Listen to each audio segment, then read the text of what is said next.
ጉድ ዘይስማዕ የለን ሚኪ ሕንሽስ ምስ ንግስቲ ክስማዕምዑ ኣይከኣሉን እዮም። ንግስቲ ንዓይ ዝተባሃለ ሓገዝ ንኻሊእ ሰብ ሓጊዝካዮ ኢኻ። ሚኪ ንሓፍተይ ካብ ገዛ ውፅእ ኢልክያ። ሰላምታ ኣይረሳዕኹን ክቡራት ቤተሰበይ ከመይ ኣለኹም? ደሓን ዲኹም? በቢ ዘለኹምዎ ሰላም ፍቕሪ ቅሳነት እናተመነኹ ንዝገዛ ሓደሽቲ ዝኾንኩም ከምቲ ልሙድ ላይክ ሸር ሳብስክራይብ ብምግባር ምትዋዕኹም ኣይፈለየን ክብለኩም ይፈቲ። እምበኣርከስ ናይ ሎማዓንቲ ኣድያና ወይ ከዓ ትሕዝቶና ብዛዕባ ሚኪ ሕንሽሽና ንግስቲ ሓፍትና እየ ሒዘልኩም መፅየ ዘሎ። እምበኣርከስ ሚኪ ሓውና ኣብ ናይ ሓገዝ እናተሳተፈ ዝርከብ ሰብ ዘይፈልጦ የለን። ከምኡ እውን ንግስቲ ሓፍትና ካብ ኣላመጣ ሒዝዋ መፅዩ ላብ መቐለ ተደፊረ እየ ወሊደ ኢላ ህፃን ቆልዓ ምስኣ ሒዛ መፅያ ነይራ። ይኹን ደኣ እምበር ሚኪ ሓውና ደሞ ምሳይ ኣብ ሞኖርያ ከንብረኪ እየ ኢሉ ሒዝዋ መፅዩ ማለት እዩ። ይኹን ደኣ እምበር ኣብዚ ሕጂ ሰዓት ሚኪ ሕንሽሽና ንግስቲ ክስማዕምዑ ኣይከኣሉን እዮም። እዚ ዝኾነሉ ምክንያት ደሞ ሚኪ ንሓፍተይ ካብ ገዛ ውፅእ ኢልክያ ንምንታይ? ንግስቲ ደሞ ንዓይ ዝተባሃለ ሓገዝ ንኻሊእ ሰብ ትሕግዞ ኣለኻ። ንስኻ ኣነ ጥዑይ መሲሉኒ እዩ እምበር ኣነኮ ዓይኒ ብርኪ ኣለኒ እዩ። ሰሪሐ ክበልዕ ይኽእል እየ። ስለዚ ንስኻ ትገብሮ ዘለኻ ተጋብር ኣይኮነን። ምክንያቱ ላብ ሚድያ ቀሪፅካ ትልእኸኒ ኣለኻ። ናተይ ሕማቕ ሕማቕ ሸር ትብለኻ ንምንታይ? ኣነ ተደፊረ ወሊደ ኣብ ዝበልኩሉ ሰዓት ብዙሕ ሰብ ሰሚዕዎን ርእይዎን እዩ። ስካብ ኣፍቃርየ እውን ንምንታይ ዝብል ሓሳብ መፅዩ እዩ እና ንምንታይ ከምኡ ትገብር ኢላ ሓሳባ ወይ ከዓ ርእይቶኣ እናሃበት ትርከብ። ንስኻ ኣይኮንካይ መጀመርያ ሓጋዚ ንዓየይ። ምክንያቱ ቅድሚኻ ፅቡቃት ገበርቲ ሰናይ ርኤ እየ። ንዛ ጓለይ ክሕቁፉኒ ዝኽኣሉ ላብ ሚድያ ኣውፂኦም ኣይኮኑን እዮም። ብዙሓት ኣዋፂኦም ገበርቲ ሰናይ ሓጊዞምኒ ጓለይ ክሓቁፍ ገይሮምኒ እዮም። ኣብ ንኡስ ዕድመየይ ብዘጋጠመኒ ነገራት ኩሉ ነገር ሪኦም ሓዚኖምን ንዓየይ ኢሎም ሓጊዞም ኣብዚ ደረጃ እዚ ኣውፂሖምኒ እዮም። ንስኻ ግን እዛ ቆልዓ እዚኣ ዓደይ ክኸይድ እየ ትብለኒላ። ምስ ሓፍተይ ክትስማዕማዕ ኣይከኣለትን። ከምኡ እውን ጀዋል ናይ ሓፍተይ እውን ሰይራትለይ እናበልካ ሓሳብካ ላብ ሚድያ ተቕርብ ኣለኻ። ስለዚ ኣነ ኣብ ሚድያ ክቕረፅ ኣይደልን እየ እናበለት ሓሳባ ወይ ከዓ ርእይታ ትህብ ማለት እዩ። ይኹን ደኣ እምበር ሚኪ ሓውና ንምንታይ ክትቅረፂ ዘይትደሊ? ኣነኮ ናይ ባዕለይ ኣይኮነን ትገንዘብ ናይ ህዝቢ እዩ። ካብ ህዝቢ ዝመፀ ተቐሪፅኪ ሸር ኣብ ዝበልክዎ ህዝቢ ንመድህን ዓለም ብስም ሚኪኤል ብስም ገብርኤል ኢሉ ዝሰደደልና እየ ክዳንኪ ጀዋልኪ ክዳን ጓልኪ ዝገብረልኪ ዘለኹ። እንተኽኢልኪ ፀባይ ጌርኪ ምስ ሓፍተይ ኮይንክን ትምህርትኺ ክትምሃሪ እየ ዝደሊ እናበለ ሓሳቡ ወይ ከዓ ርእይትኡ ይህብ ማለት እዩ።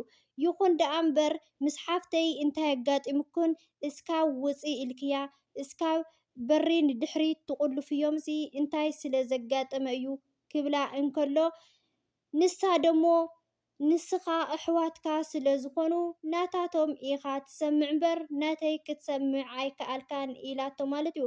ስለዚ ኣነ ታይ ኣቢሰካ ድየ ታይ በዲለካ ድየ በቃ እዚ ቪድዮ እዚ ምቕራፅ ይቕረየኒ።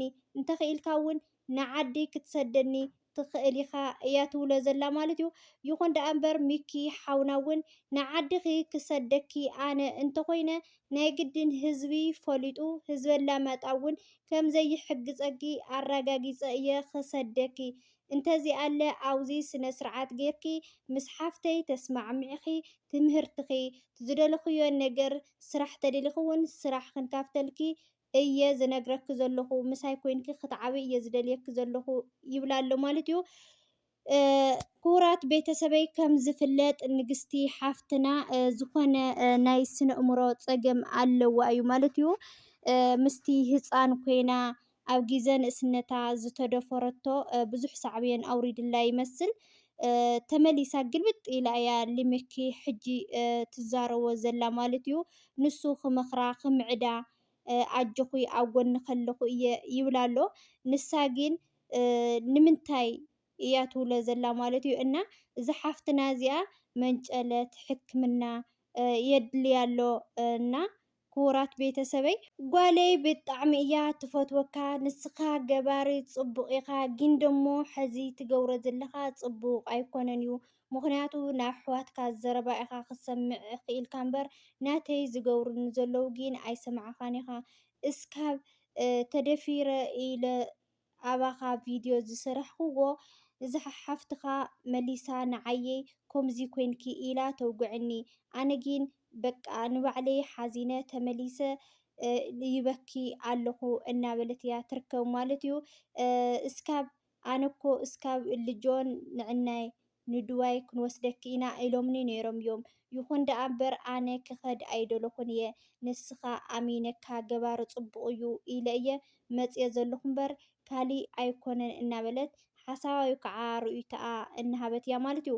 ይኹን ደኣ እምበር ሚኪ ሓውና ሕዚ ኣምፂእዎ ዘሎ ሓሳብ ደሞ በቃ ኣነ ብዝተከኣለኒ መጠን 5,000 ድዩ ዝኾነ ይኹን ገዛ ክራይ ክካረየልክ እየ ክፈልየልክ እየ ናይ ባዕልኺ መኖርያ እንድሕር ምሳየይ ክትኮኒ ወይ ከዓ ምሳይ ክትስማዕምዕ ዘይከኣልኪ ኢሉ ሓሳቡ ሂብዋ ማለት እዩ።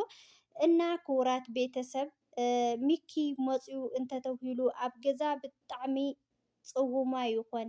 እንድሕር ብድሕረይ ግን ብጣዕሚ እዩ መንደር ዝርበሽ። ኣብ ዝሓለፈ ወቂዕኻኒ ንምንታይ ወቂዕኻኒ ወለደይ እኳ ወቂዖምኒ ኣይፈልጡን እዮም ኢላ ሓሳባ ሂባ ማለት እዩ። ይኹን ደኣ እምበር ብቅፅዓት ኢኺ ተኣምኒ ስለ ዝተወቃዕኺ ብድሕሪኡ ኣይረበሽክን ቃኒኺ።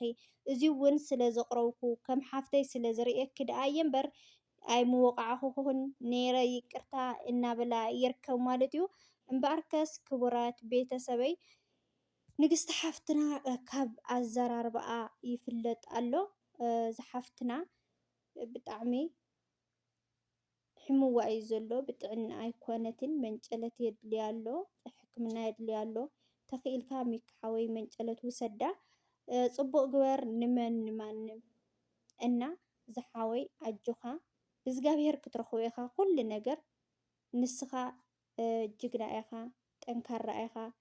እዚ ሓፍትና ብቻ እንተይኮነ ንብዙሓት ኣቦታትናን ኣሕዋትናን ኣዴታትናን እናሓገዝካ መፂኻ ኢኻ ናትካ ስራሕ ናትካ ኩሉ ነገር ሕጂ ኣይኮንናን ንፈልጠና ሕዚ እውን ኩሉ ነገር ኣብ ጎንካ እዩ ህዝቢ። እዚ ሓፍትና እውን እግዚኣብሄር ኣምላኽ ምሕረት የውርደላ ማለት እዩ። እምበኣርከስ ክቡራት ቤተሰበይ ብሓቂ ብጣዕሚ እዩ ዘሕዝን። ብዝኾነ ግን ናይ ሎማዓንቲ ዝነበረና ትሕዝቶ እዚ ይመስል ነይሩ። ዓደይ ክምለስ እየ እናበለት ንግስቲ 10 ግዜ ተርብሽላ ኮፍ ክትብል ኣይከኣለትን ኣብ መቐለ ማለት እዩ። እና ዝነበረና ፀንሒት እዚ ይመስል ነይሩ። ብዝቕፅል ብካሊእ ትሕዝቶ እስካብ ንመፅእ ስሰናይ ንዓኹም እናበልኩ ነዚ ቪድዮ እተፈትሕዎ ላይክ፣ ሸር፣ ሳብስክራይብ ብምግባር ምትዋዕኹም ኣይፈለየኒ ክብለኩም ፈቲ። ሰናይ ቅንያት